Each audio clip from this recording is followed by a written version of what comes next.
From the longest home run in MLB history to the biggest loss ever, these are MLB records that'll never be broken. First, we got a home run. So far, it's basically an unbreakable record. Back in 2019, Nomar Mazara crushed a pitch 505 feet into the upper deck at Globe Life Park, making it the longest home run ever recorded in MLB history. That's longer than 1.5 football fields. Damn, this man almost hit the ball out of Texas. And speaking of unbreakable, Nolan Ryan set one that no pitcher is ever touching because this man threw 7 no-hitters across his career. 7! Most legendary pitchers retire without even throwing one, but Ryan threw his first 2 in the same season and somehow threw his 7th at 44 years old. And since someone would have to throw 8 to break the record, this one probably isn't going anywhere.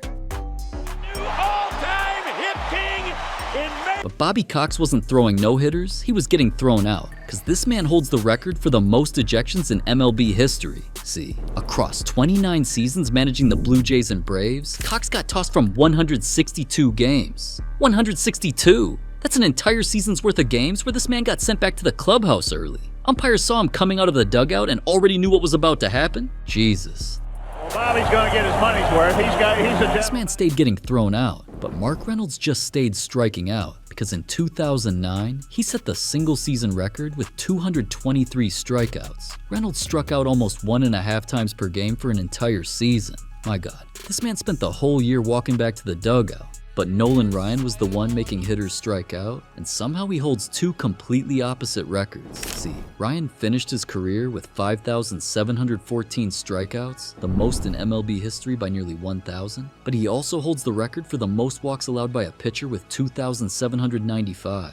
But Ron Hunt didn't care where the ball was going, because this man got hit by a pitch 50 times in one season. Yeah, back in 1971, Hunt got hit by a pitch 50 different times. 50! Man was getting hit almost once every 3 games. At some point, you have to wonder if he was even trying to move.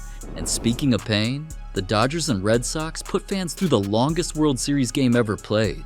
Back in 2018, Game 3 went 18 innings and lasted 7 hours and 20 minutes. That one game lasted longer than the entire 1939 World Series combined, and it took a Max Muncy walk-off home run after midnight just to finally end it. People had to sit through 2 baseball games just to finish one. But Edwin Jackson never stayed anywhere that long because this man holds one of the weirdest records in baseball. Across 17 seasons, Jackson played for 14 different MLB teams. The most ever. 14. Dude wore more uniforms than most fans own jerseys. He debuted with the Dodgers in 2003, and by the time his career ended, he had played for almost half the league. But the Texas Rangers weren't collecting teams, they were collecting runs. Because back in 2007, they handed the Baltimore Orioles the biggest loss in MLB history. That night, Texas scored 30 runs. Beating Baltimore 30-3? Jesus, man, that should count as 3 losses. And here's the craziest part. Baltimore was actually winning 3-0 after 3 innings. They went from having the lead to losing by 27.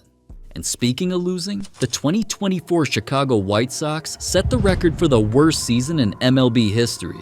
Chicago finished the year with 121 losses, passing a record that had belonged to the 1962 Mets for more than 60 years. And they didn't just lose a lot, they had a 14-game losing streak, and then later had a 21-game losing streak. My God. This team could not win anything, but Orel Hershiser wasn't letting teams win anything against him, because in 1988, this man went 59 straight innings without allowing a single run. 59 innings! That's more than 6 complete games where nobody could score against him. Every team knew about the streak, every hitter wanted to end it, and nobody could.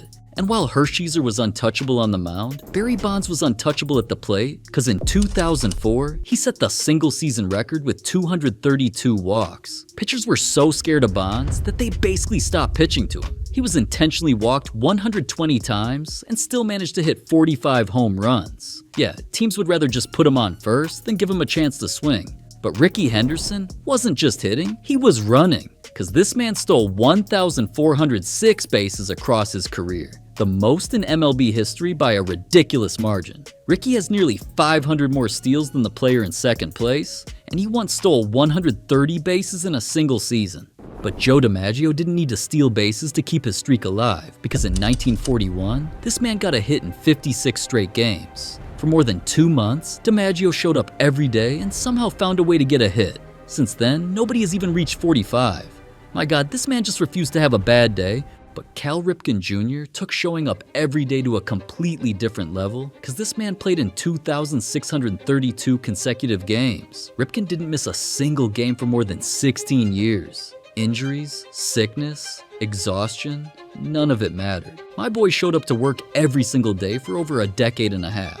But Cy Young wasn't taking days off either, because this man holds the all-time record with 511 career wins. To break that record, a pitcher could win 25 games every season for 20 straight years and would still be 11 wins short. Most pitchers today don't even get enough starts to come close. But Johnny Vandermeer's record might be even more impossible, because in 1938, this man threw back-to-back no-hitters. Yeah, he didn't allow a single hit in 2 consecutive starts. Pitching 1 no-hitter is already one of the rarest things in baseball, and Vandermeer did it twice in a row, and to break the record, someone would have to throw 3 straight no-hitters. Yeah, that's probably never happening. But Fernando Tatis didn't need 3 games to make history, because this man set an unbreakable record in a single inning. Back in 1999, Tatis came to the plate with the bases loaded and hit a grand slam off Chan Ho Park.